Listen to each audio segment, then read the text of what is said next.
be free if you never own anything. If all you have are liabilities, you'll never know what wealth is. He said debt free. Debt free. Like who can say that? It's a big difference in leveraging debt and having debt. Yes. Big difference. I'm telling you, big difference. Leveraging debt and having debt. Two different things. All right, let's keep going. Most my niggas won't ever work together. You run a checker, but they never give you leverage. Okay, so I don't know if y'all feel. Say the bar again. Say that. He said they give you run a checkup, but they never give you leverage. He said most of my people will never work together. Yep. Run a checkup, but they never give you leverage. Why? What? Like this verse is hard. Explain that bar for the people. Okay, so leverage is almost like having a one up on somebody. Mm-hmm. Okay, so if me and Kevin are work, so this is what Jay-Z is saying. Me and Kevin, we're working together. Jay-Z and Dame, everybody know the story? Most of it. Okay, so these two men, they came into business together. They built an empire. Or they built a business. It wasn't an empire at the time. There was a squabble about who was going to get 51%. That 1% is the leverage. Because if Kev want to do something and I don't want to do it, but I got 51% of it, you're going to do it anyway. It's not getting done. But a lot of people know with what they did with Rockefeller, that was the leverage. Like right. They ran a checkup in Rockefeller to build the leverage so they can do what they wanted to do. Mm-hmm. And it's another person that's behind the scenes in Rockefeller that people don't even talk about, but he's making money too. Dame and Jay weren't the only two. It was another one. Look, we'll say that for later. Yeah. We'll say that for later.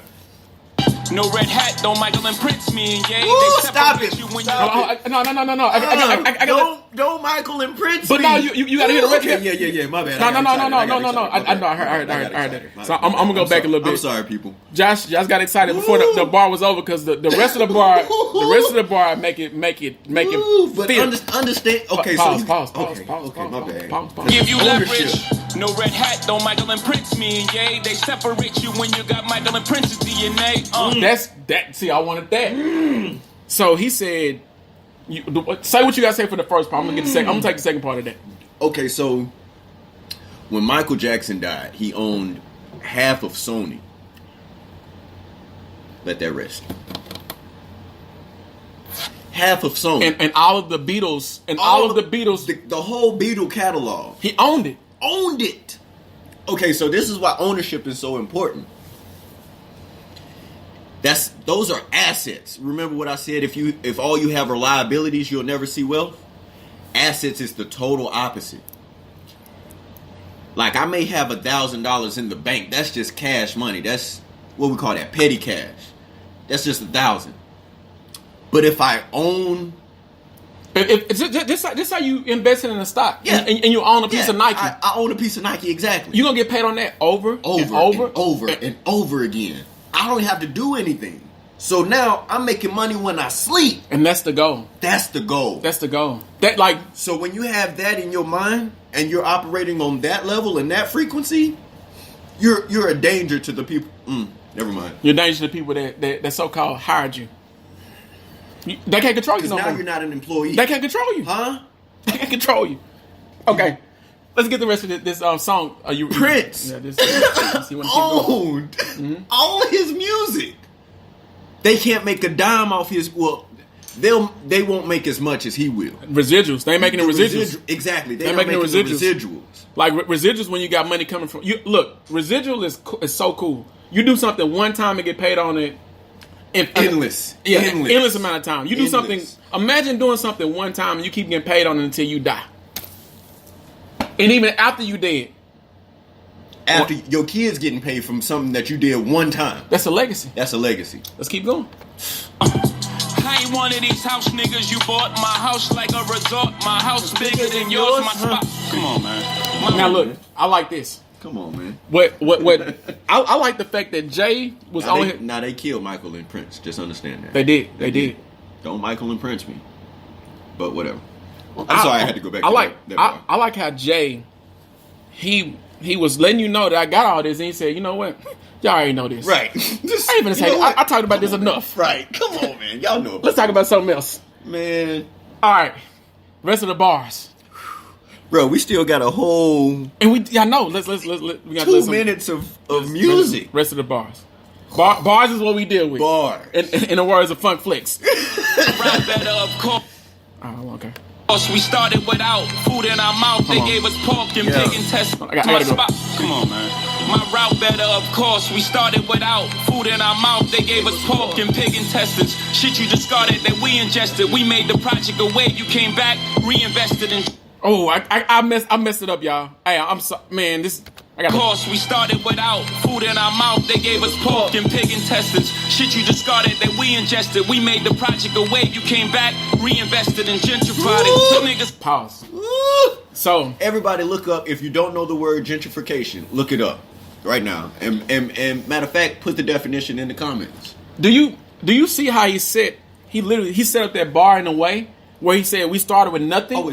He's genius, bro. With the wordplay, bro. He did. He's genius. He did. He said we started with nothing, and we got pig intestines and pork. You gave us pork and pig intestines.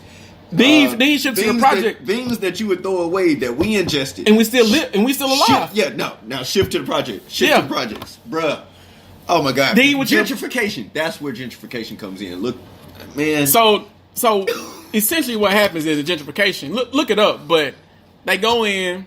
They raise the prices on the real estate. I saw that. I was just telling my homeboy this when we went down to Texas. Like down in Austin, it was just like I mean, it was obvious of the gentrification. Oh yeah. You would go. I mean, just driving down the freeway, we would have like what most of us would call like projects. Yeah. Yeah. You would have projects right here. Absolutely.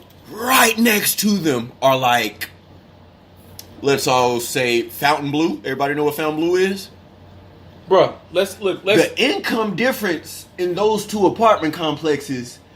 Okay, so when Fountain Blue sits right next to the projects, what happens?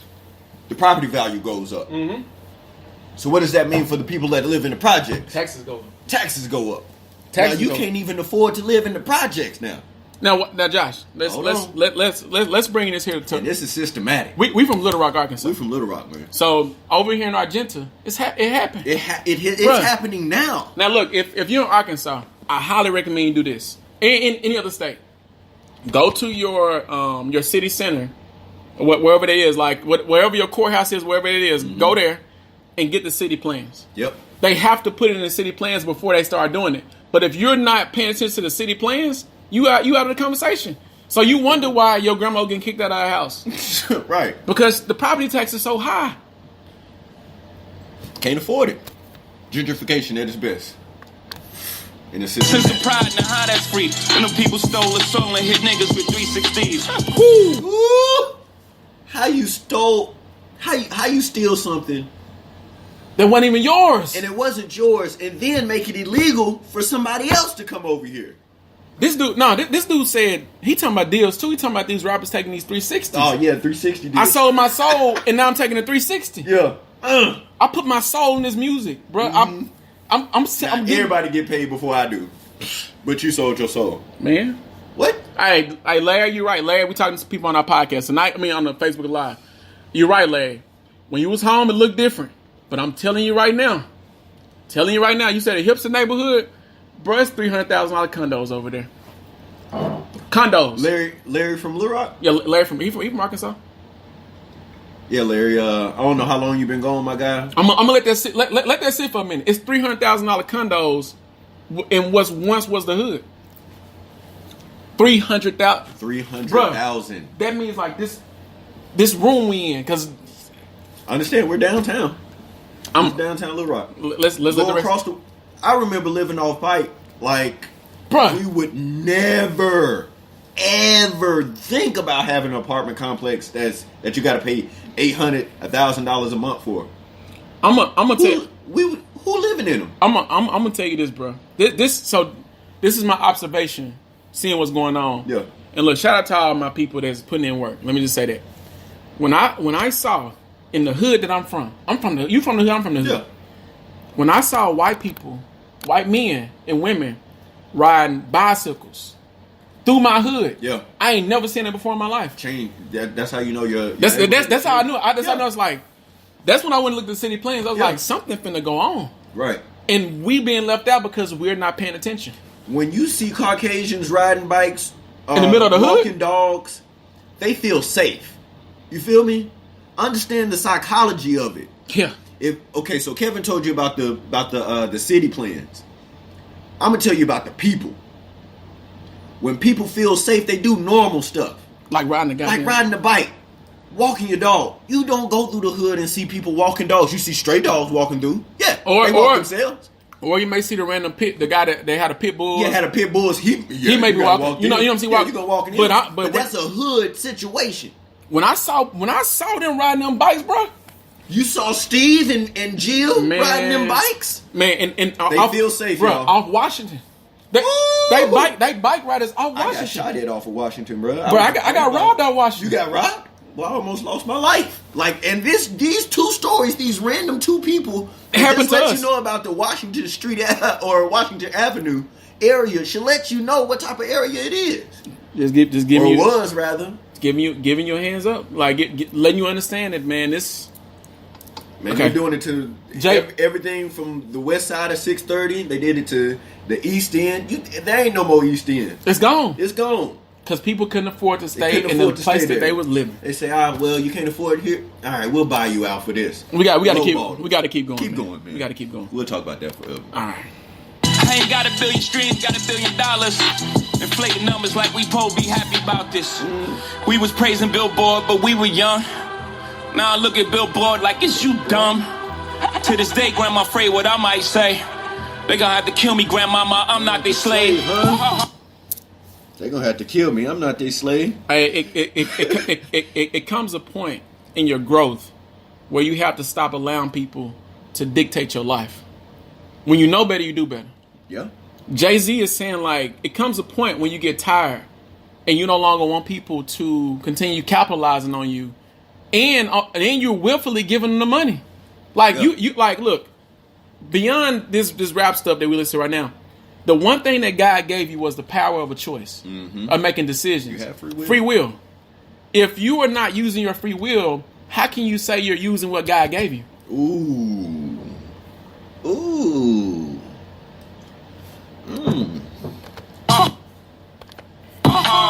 Check out the bazaar, rapping style used by me. The HOV, look at my hair free, carefree. Niggas ain't nan free, enjoy your change. What's your employer name with the hairpiece? I survived the hood, can't no shaitan rob me. My account's so good, I'm practically living tax free. Wait a minute! Jay-Z said he did a Trump! This is give him some freaking claps. He doing Trump, man. Are y'all catching y'all this? mad? Are y'all catching this? Are y'all mad now too? That he said he doing the same thing Trump doing? I'm basically living tax free. Ain't that the goal? Ain't that what Trump do? Wait, hold on. So let me get this straight. You want to pay taxes? No. Let me get this straight. Yeah. When Trump said, you get mad. Yeah. And you get frustrated. Yeah. When Jay-Z said, we bob our heads to it, and act like he didn't say it. Because look, living tax free is not illegal. It's not. It's not. I promise it's not. It's not illegal. I wake up every day trying to figure out how to pay taxes. It's not illegal when you set it up legally. Man. And he used the word legally. He said legally living tax free. What's the issue? Look, man. I think it's the programming. Got to elevate the thinking. I think we've been programmed and spoon-fed so long. By big brother government. Man, I done had them take some of my videos down, bro. Ooh, bro, did I? That's why I have a whole new Facebook page. I'm just being real. That's why you be tagging me and like you tag both my. I got to tell you about. Stop tagging both my accounts and stuff. Bro, I don't know. I'm clearly you know which one I'm active on. No, I don't. Oh, you don't? Because they both the same name. Oh, okay. They both just. I mean, one got a picture, one don't. No, both of them got pictures. Okay, let's keep going. That's neither here nor there. Living tax free is not illegal, y'all. It's not. Jay-Z said it. Not. I'm getting Trump said it. Day. Don't think about Wesley Snipes had tax evasion. That's different. Yeah. He left not to pay taxes. Illegally. Jay-Z said that I got my accounting so good that I'm basically living tax free. tax shelters. We talked about all season 1. I know. Jay's still on here. Jay, I know when you hire your children to work